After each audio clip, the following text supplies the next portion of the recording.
Welcome to the Diva Deets, the ultimate podcast for women over 40 who are ready to take control of their health, ditch the diets, and lose weight for good. I'm your host and coach, Danya Powers, and today we are going to talk about the question that every single woman over 40 asks me about, and that is belly fat. You know what I'm talking about, that stubborn, super frustrating, like where the crap did this come from, and why isn't it leaving? Belly fat. I always joke that clients lose weight from neck to knees and ankles to knees, or ankles to belly, belly to belly, neck to knees and ankles to knees. Yeah, basically. And then the belly pretty much in the middle of there goes last, right? So you'll notice your ankles get dainty and your face starts to lose weight and you're sitting there stuck with this belly. It's just almost like an uninvited guest that has showed up. And as you hit that age, I've literally never met a woman over 40 unless she was just super stick thin. And even then, some of them will talk about their belly and I'm looking at them like, you don't even have a belly.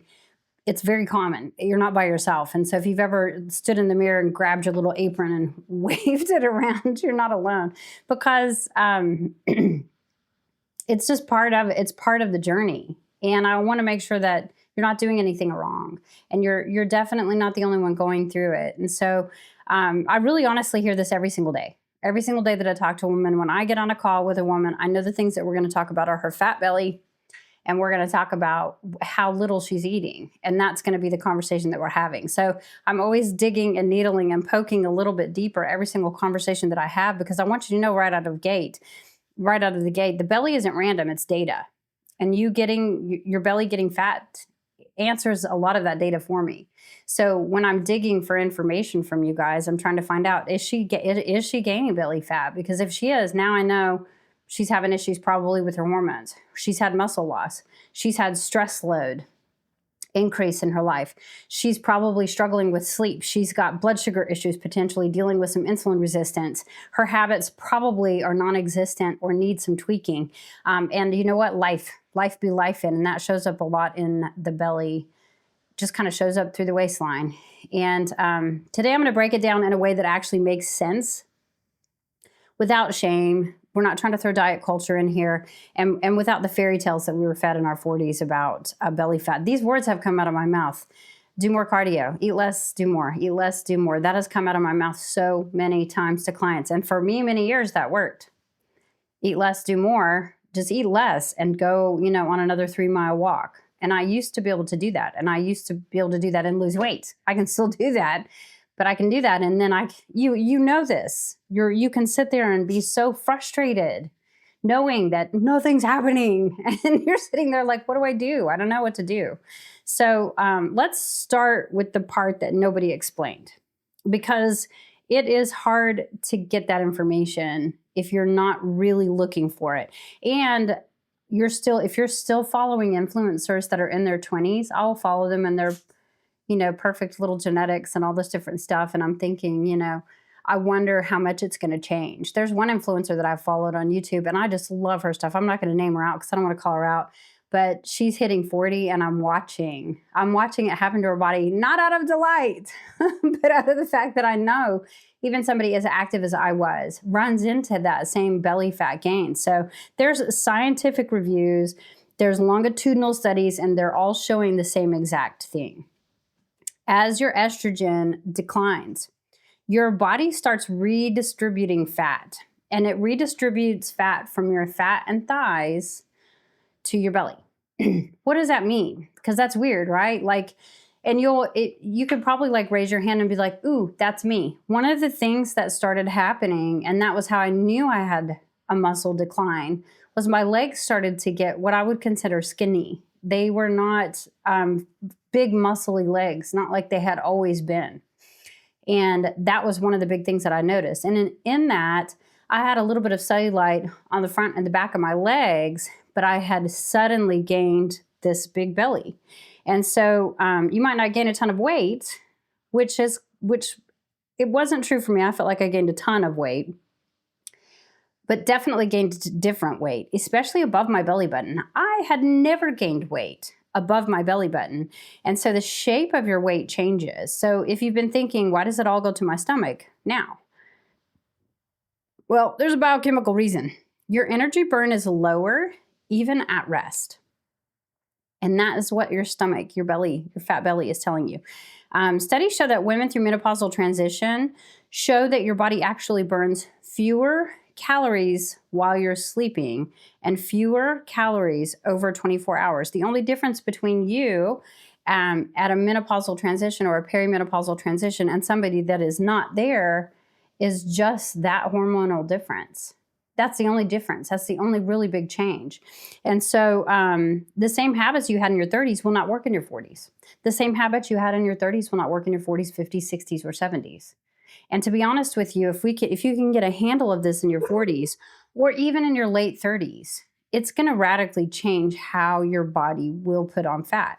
So I do want you to pay attention to this, okay? Because here's the reality. It's mostly visceral fat. You know, when I'm measuring a client, for local clients, I offer in-person measurements, which is a big deal. I don't actually physically know any other coach in the entire world that does that, who's doing online coaching. So I think that I'm kind of, just, I don't even know, like a unicorn in that. So just on my own.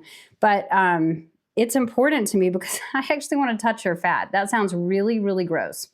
And it's not like some sort of fetish. I want to feel what's happening with it. If it is thicker, then we have visceral fat. So even if you keep your belly fat for a little while, and I'm poking it, and you should do this, poke your own belly fat. You probably have done this. If you find that it's gotten squishier and flabbier, that's a great sign. That means that fat is melting away. But visceral fat is not the little pooch, that little soft pooch under your skin. If you have got visceral fat on your belly, the concern is it's around your organs. You're dealing with it in a way that it's going to really cause insulin resistance. It's going to affect your blood sugar. It's going to affect inflammation in your body. It's going to affect your heart health and even your brain health over time. So that is something we want to always keep down in our bodies, but we're sitting here just no changes watching it gain. So I get it. But that's why so many women feel tired. That's why so many women feel foggy, inflamed, puffy, cravings, belly heavy. Those reasons they're not in your brain. You're not imagining it. You're feeling your physiological change. That's what's happening to you. So, and you're not crazy. You're not crazy. I think that's the biggest thing is I think women feel crazy. We feel crazy. And then when you have your doctor go, I don't see anything wrong with you. There's nothing wrong with you. And you're like, but there's something wrong with me. There's something wrong with you. Well, it's not that something is wrong with you. It's just that we need to take control of what's happening to you and try to just work on reversing it. So, but the reason that it feels so stubborn, I want to make sure that you know this today, is a lot of it has to do with our stress, because stress equals cortisol. And where life be life and super hard, we're talking about work, we're talking about marriage, we're talking about family, we're talking about midlife identity shifts, because there is a point in time where it's like, well, who the heck am I? And my son, I get so tickled. He literally just came down here a few minutes ago and hugged me goodbye. He's on his way to welding school. He's in welding school right now. He's 19. And I can tell when he's feeling kind of left out of the process, because he'll pop into my Facebook Lives. He popped into my Facebook Live that I was doing today and burped just for the whole audience. And I'm like, okay, I need to give him some time and attention and energy and different stuff like that. But he's not been a particularly hard child. My other kids, some of them, instead of popping into a live and burping, were wrecking their cars or, having these public fights, different stuff like that. So life can be these really dramatic up and downs. A kid popping into burp on a live is not a big deal, right? At the end of the day, but you do have hard moments. You do have stuff that's happening. Our aging parents, that's a terrifying season to be in. Because am I being present enough? Am I doing enough? Am I able to help enough? Am I, do they feel loved by me? I don't want them to feel like they're a burden. Does that make sense? And so I know some of you are walking through that season as well. Those identity shifts cause cortisol to rise. They do. And the body stores more fat. And guess where? Right at your waistline. Literally right on top of the belly button if you're female. If you're male, it's literally across your umbilicus. So here's the analogy, because your belly becomes this more emotional storage unit. Just think about it like that. Every stressor gets just shoved in there. It gets shoved in there like the coat closet before company's coming over. And it's that very last little, and you throw in that last little shoe and shutting the door and be like, my house is clean for all these people. And we all know you have a closet, but that's what's happening with your belly fat. That's what's happening with your cortisol. And I want to make sure that you know that we're gonna work on how to undo this today, but it is not a quick fix. To shed layers of visceral fat, you're looking at 12 to 24 months worth of work to do it the right way. And do we want to do it the right way? Abso-freaking-lutely, because you don't want to have to do it, undo it, and then do it again. If you don't do it the right way, you yo-yo back up. Now we have a lot more work to do that could take 2 or 3 years. You know what I mean? So we want to make sure that we do it the right way. So here is the reality. When I talk to a woman, she tells me she has belly fat, and then she tells me, what do you have for breakfast? Oh, you know, I'm not much of a breakfast eater. I'll have coffee. Okay, do you have a snack? Ooh, sometimes I'll take a cheese stick. Okay, do you have lunch? Oh, I'm really good at lunch. I have like a salad, and then I'll have some grilled chicken maybe on it. Ooh, and I'm dipping my dressing, my fork in the dressing to making sure. How much chicken are you having? Just like, just enough, the right amount. Okay. Handful. Oh, maybe not that much. Not a handful of chicken. Like, okay. And then what are you having for a snack after that? Oh, I'm not having a snack after that. What are you having for dinner? Well, whatever we have, we're having spaghetti. And then that's when I get hungry. And that's when I'll go in the kitchen and I become like this monster. Well, you have literally taken your day and shot yourself in the foot all day long by under eating. So I'll tell people, you're massively under eating. And I love y'all, but you're not 20. And so many of you are eating light all day. Yogurt for lunch, a handful of crackers, coffee for breakfast, and then little snacks instead of meals. So how could you possibly resist the big, huge 24 donuts at work? Because you're starving. You're hungry. One donut's not going to do that much damage, is it? One donut won't hurt. I haven't really eaten that much today. It's, not to mention the fact that it's going to cause my blood sugar to shoot up and then drop way down and cause me to be super, super hungry. Your body's not storing fat because it's stubborn. It's storing fat because it's starving for stability, truly, and it's trying to keep you alive. So midlife metabolism needs 2 major things inside of its, body pretty constantly. That is protein and that is fiber. Those 2 things are going to do what needs to happen to preserve muscle, but the biggest thing that they're going to do is keep your blood sugar level. Okay, so that midlife metabolism, we want to protect it. So protein and fiber at every meal, and you need to be eating breakfast. If you don't like to eat breakfast, I don't care. You're not hungry at breakfast because your body's been feasting on your muscles all night long and storing fat. So you need to put on your big girl panties and eat some dang breakfast. I'm just telling you straight up, figure out how to eat breakfast and make sure it's about 30 grams of protein. And then make sure that you're having fiber. So, a half a cup of oatmeal with some eggs and a protein shake is a perfect breakfast. Perfect. You've got protein, you've got fat, you've got eggs, you've got fiber. All good things. So you need to do breakfast, snack, lunch, snack, dinner, and then if you're still hungry, a snack. Purposeful eating, intentional eating. And intentional eating is going to take you much further in the process of all of this and trying to get rid of our belly fat than just, allowing yourself to starve all day and then chaotically grabbing whatever you can at night. Also, a lot of women that I talk to, like, what are you doing for workouts? I get on the treadmill when I go to the gym or the elliptical, but that's about it. I go for walks. I love to walk, but that's about it. I love to line dance, but that's about it. Okay, so there's no strength training? Okay. The biggest problem that you're dealing with and why you have belly fat is you've lost muscle. So guess what you're going to have to do? I don't care if you hate it. You're going to have to strength train. It doesn't have to be anything complicated, and walking is great. I'm not telling you to stop walking, but it will not fix your midsection after 40. You could walk 9,000 miles and still have a fat belly. If you're not putting muscle on and your body's still dealing with everything else that we've already talked about, you have to put muscle on. You have to eat enough food and put on muscle, period. Studies show that one of the only things that reduces visceral fat in women is resistance training. And doctors are finally onto it. When I was sitting with my doctor this week, I had a doctor's appointment Friday, I guess. It's currently Monday as you're watching this.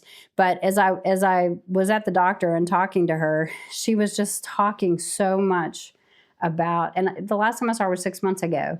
And she was talking so much about resistance training and how good it is and how awesome it is that I'm helping all these women and teaching women to be strong and all this different stuff. And, that she always recommends, and the way that I do it, the macronutrients and different things.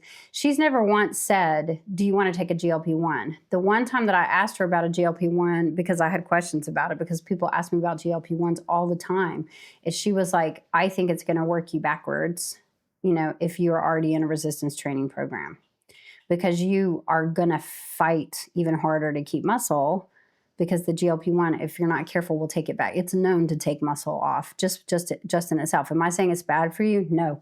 In fact, I think the studies are moving in the direction that it's a lot better than dying from, obesity, heart attack, et cetera.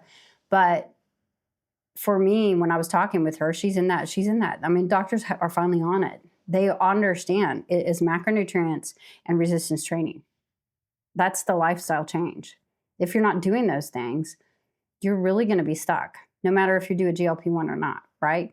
So why does it help? Because lifting weights helps regulate hormones. It preserves muscle. It stabilizes blood sugar. It helps produce endorphins. And you remember Legally Blonde, endorphins make people happy. Happy people don't go around shooting their husbands. Helps keep your husband alive. These all help increase resting metabolism. And that's a really critical component. The resting metabolism is a big piece of why we're gaining belly fat, because we have a lower and lower resting metabolism. Strength training is kind of like putting reinforcements under the frame of your house. Okay. You can't, if you can't renovate the upstairs, which would be your belly, or no, you can. If you cannot renovate the upstairs if you don't have a foundation in place. If the foundation is on these teetering bottoms, you aren't going to be able to get rid of anything else on top. So you have to think about strength training as putting all of those reinforcements in what is your house, your temple, your body. And that's going to be your legs, your glutes, your back. You have to put muscle on, and that's going to help to get the belly fat down just by being in place. And then this one is really important, and that's sleep. If your sleep is trash, if you're waking up at 2 a.m. and you're thinking about life, something is off. Something is off. Your circadian rhythm should not be that far off, especially if you have to be up at 5 a.m. You know what I mean? So if your brain is never shutting down, if you're not getting deep sleep, your body automatically moves fat to the midsection as a survival strategy. Now listen, there's a happy place in there. It's between 6 and 7 hours, no more than 8. Once you start getting past 8, your body's going to store fat again because you're going to have gotten too much sleep. So you need to find that pattern in your life where you're getting, 7 hours is pretty perfect for sleep. I'm pumped when I get 7 hours of sleep. I'm not even the same person today as I was yesterday because I got 7 hours of sleep last night. Midlife women are notorious for being exhausted but wired. You know what I mean? Like you can get around them and be like, "Wow, you're making me nervous," and they're like, "I haven't slept 3 days," and you're just like, "Whoa, that's scary." So, but you know who you are, Danya. But anyways, okay. Let's get into what you can do. Now we know everything, right? Now we know all of the things. Why do we have this belly fat? Well, let's get into what we can do without starving, without overtraining, without doing 500 Russian twists a day, because that's the thing where we'd be like, I'm going to do crunches. I need more abs. That's what people always say. I need more ab work. I need more ab work. No, you need more of an ass. If you get a bigger ass, your belly's going to go away. Congratulations. That's what we want to work on. We've got to put muscle on. Your glutes are the biggest place that we lose muscle. It's also one of the most important pieces of muscle because that's going to get you up and down off the toilet. That's going to get you in and out of your car. There's things that your glutes do. So we want to make sure that we're not focused on getting those abdominal exercises, but I want you to focus on stress. Let's focus on stress regulation first, okay? I'm not talking about bubbles, baths, and crystals and, it's toxic positivity. I'm not talking about that. I'm talking about rewiring the nervous system so that the cortisol stops running the show, so that cortisol is not in charge of what's happening. Those things that are really important to you are boundaries. there's a really great book by Dr. Cloud called Boundaries. It is one of those books that made me so mad. I've thrown it outside. I've put it in the freezer. If you've seen Friends, you know what that's about. But it is so critical. I was never taught boundaries, and boundaries are going to change your level of stress, because with boundaries crossing, cortisol is allowed to enter the picture in all circumstances. And so if you have really, and I'm not talking obsessive boundaries. I have run into people that I'm like, that's not a boundary. That is, what is it? Self-preservation. You're just being selfish right now. That's not a boundary. So there is a place and space where it's okay to say, this is family time. I'm turning off my phone. It's okay to say, it is bedtime. I'm turning off my phone and going to bed. I'm stopping working. When you're an entrepreneur, boundaries are hard. They're hard because the more you work, the more money you make. And the family's depending on me making money, right? They're depending on me hitting my goals and making sure I'm hitting this. So it's hard. I get it. Boundaries are really critical. And I say this to myself as to you, okay? It's hard. I was born an entrepreneur. Boundaries have always been hard for me, but it is important to learn them and put them in place. If you are, in a relationship moment, be present in the relationship moment. If you are at your workout, shut off all the notifications on your phone and freaking work out. If you're working, shut off all the notifications on your phone and work. Does that make sense? Boundaries are really critical. The other side of that is rest. Without recovery, life is just going to continue to hand you these little hiccups. Belly fat is one of them. Now, I'm genuinely preaching to the choir here. This is my biggest month. It's November right now as you hear this. November is my biggest month for sales. It's my biggest month for renewing clients. It's my biggest month for making sure that everybody is getting set up. My big goal as a coach is to make sure we are set up for success as we roll into the new year. I want everybody to feel like they have exactly what they need for the best price and all this different stuff for the new year. And so rest is hard when you're in a push, but I've scheduled rest in. I make sure that I put my phone down for at least 6 hours on a Sunday, at least 6, where I don't even pick it up. Even if clients are, their houses are burning down, not that I don't want to help them with their house burning down. I am not picking up my phone, right? So if they call me, that's different. But if they're just texting and saying, hey, can I have avocado instead of hummus? I'm like, sure. You know what I mean? There's no need for me to necessarily answer that question. It's not an emergency. We're scheduling in that rest. And then also after all of the big sales are over, I have 10 days of rest scheduled because I know I'm going to need the recovery. I'm going to need the recovery from the time that's gone into this, but the time with my family and the connection time with my husband. And so learning how to say no to other things is also a big part of that. So we want to make sure that we rest, but it is okay to say no. It's okay to say no to the PTO. There are always women that are going to be bossy and running that thing. So you are okay to say no. It's okay to say no to every single one of your child's games. And maybe you don't want to miss it, and I get it. If it's FOMO though, and it's also creating hell in your life, it's okay to let friends go or grandparents go to the occasional game so that you can get some rest. It's okay to say no to parties. It's okay to say no. It's okay to say no. I'm giving you permission to make no one of your favorite words. As I roll from 49 into 50, it is one of my favorite words. No thanks. No, I don't want to do that. So I'm not gonna. I just did a hike to LeConte. If you read my blog, you read all about it, but this is one of the hardest things I've done in a long time. I'm a lot older. I haven't done a hike like that ever. I've never been on that long of a hike. And to go up to 6,500 feet, more than 6,500 feet altitude, and the last mile was just brutal, just straight up. And it took me 2 hours to do the last mile. And I had this young couple, helping me. And I just thought, they probably think I'm so old right now and we're so out of shape or whatever. But it was hard. It was hard, but I did it. And I got to the top and I did get all the way back down. It took 9 hours. And it was almost 33,000 steps, but it was really, really hard. I will say no to that. Should that get thrown my way again? But I'm so glad that I said yes at the time. So make sure it's something that you really want to do. Or for me, if it's like mine was, that was a bucket list item. I'm trying to do 49 things before I turn 50. And so, that's a big part of it, right? Figuring out how to slow your mornings is really critical as well. And I say this with the utmost respect. It may mean that you need to get up earlier. And I'm not talking crazy earlier. If you give yourself 15 minutes to sit down and have a quiet cup of coffee in your pajamas, it's life changing. So if you got up just 15 minutes earlier and you could slow down your mornings, you would be a different person. Not just for you, not just for your job, your family, but just for your own peace, right? Your husband, everything. It would just be a big piece of helping you to slow down. And if you can find just 10 minutes to decompress, either at the end of the day is when I try to do my 10 minutes where it's just nothing.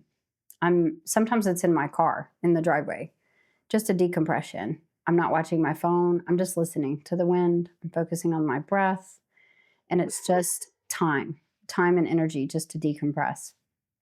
And so hopefully you guys can find that. Make sure you're eating enough during the day, and make sure that you're taking the time to regulate emotional eating triggers as well. If you struggle with emotional eating triggers, I do. I may be the only person in the world, but like yesterday was just crap. Yesterday was probably one of the hardest days I've had in a really long time.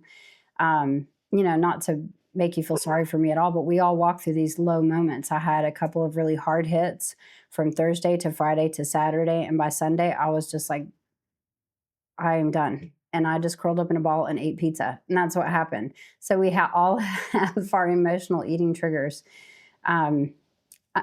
Regulate them as much as you possibly can.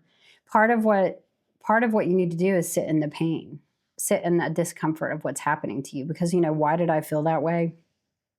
Well, to be honest with you, I felt that I could control some things, and I was trying to control things that are not mine to control. And when that happens, now you've crossed a boundary. Now what did we kick in? Cortisol. And so I think I just fritzed out, and that all happens. And I was literally watching old Disney movies from my childhood, The Parent Trap with Haley Mills, and what else did I watch? Jodie Foster's Freaky Friday, stuff from my childhood, from the 70s and 80s that I just loved, that bring comfort to me. And it was just turning off my phone and just sitting and escaping. You know what I mean? Just for a little while. And it's okay to do that. It is okay to do that. But see if you can regulate your emotional triggers before you hit that rock bottom, which is what happened to me. When you calm your stress, your stomach stops storing it. Just quite frankly. So learn how to calm your stress. How often should you work out? 2 to 3 sessions a week, focused on glutes, focused on upper back, focused on chest, focused on core stability, focused on slow progressive overload. What does that mean? It means you're pushing your muscles past the point of where they could go. I'm so sorry about my dog. She sucks today. This is how we affect your visceral fat. This is how you tighten your midsection. This is how you can do it. You don't even need a coach for that. This is how you change your shape, not just your weight. If walking tones the outside of your house, then lifting will rebuild you from the inside out. And that's what we need to happen. So the other part of it is protein at every meal, fiber, making sure that we're getting that fiber so that you get full, and it also regulates your blood sugar. And I'm talking real meals, not grazing, not sitting there eating a handful of nuts and then 2 or 3 pieces of lunch meat. And that's what so many people do. And then be like, well, I've had enough. Well, I've had it. Have you though? Your body's telling you a different story as you go eat, 15 marshmallows and all the Hershey Kisses that are left in the freezer that you left after Halloween, right? Women over 40 need meals that actually hold them. Hunger is not a character flaw. It's a signal that you're under fueling. It's a very healthy signal that you're under fueling. So you need to fuel with the proper food. If you're eating nutrient dense food, it's life changing. It's completely life changing. Bedtime, we've already talked about. If sleep isn't fixed, the belly won't be either. But make sure that you are definitely getting the sleep in. So, I wish that someone had told me this when I first started into this, and that is that, I feel like we have an idea of how we should look and how we should be. And your belly's not a reflection of failure. It's not. It's a reflection of your life. And so as your life changes, so does your belly. And so we need to just lean into that a little bit. Instead of being like shocked when we see ourselves in a bikini, it needs to be like, well, your body's communicating something to you.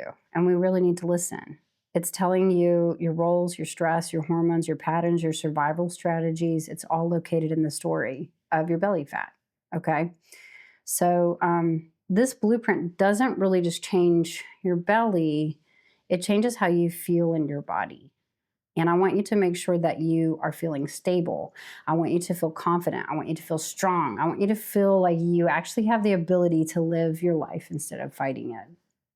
And so if today hit you and you're tired of guessing, if you're tired of Googling, if you're tired of starving, I want you to message me the word ready. You can find me on Instagram at Danya Powers DC and TikTok at Danya Powers DC, Facebook at Danya Powers. And I will walk you through the first step of what this blueprint actually looks like for your body, yours specifically. Until next time, stay strong, stay consistent, and stay fabulous, my divas. Thanks for tuning into this latest episode of the Diva Deets. If this helped you and you found it valuable, share it with a friend who needs to hear it. Ready for more support? Join my free Facebook community or join my coaching community. The details are in the show notes. Don't forget to subscribe, and until next time, stay strong, stay consistent, and stay fabulous, my divas.